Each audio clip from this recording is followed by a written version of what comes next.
My first tip is make sure you identify the client, because as we all know, legal privilege only applies between solicitors and the client. In the context of who is the client, that could be an individual, or in the context of a big organisation, it could be a group of people. It's important to label your communications. So you can label it either as legal advice privilege, confidential, or when in contemplation of litigation, it should be marked litigation privilege, also confidential. And it's important to bear in mind that just because something is marked as such doesn't make it privileged, but it helps to mark it as such to give yourself the maximum opportunity to argue later that it is privileged. So I'm sure in your role as in-house counsel or general counsel, you'll be asked to both give legal advice and also general commercial advice to people within your organisation. It's important to note that only legal advice is going to be privileged, and if you're giving general commercial advice, then you could be in a situation where that advice is not later found to be privileged. So be careful between giving legal advice and general commercial advice. Obviously, we know that in the age of WhatsApp, email, Slack and other messages, things that we write and send to people get distributed far and wide.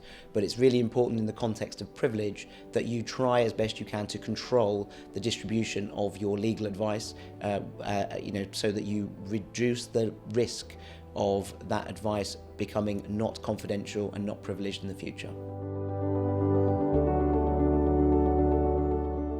So as well as distributing legal advice internally, one also has to be careful when distributing that advice externally to third parties.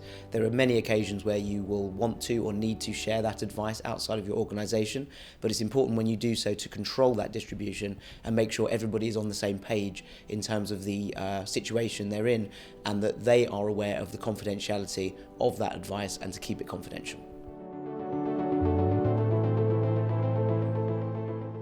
So if you do find yourself in the need to share your legal advice with third parties, it's really important, if you want to maintain privilege, that that is only shared for the purposes of receiving or obtaining advice or information in relation to litigation that you're contemplating or you're actually involved in.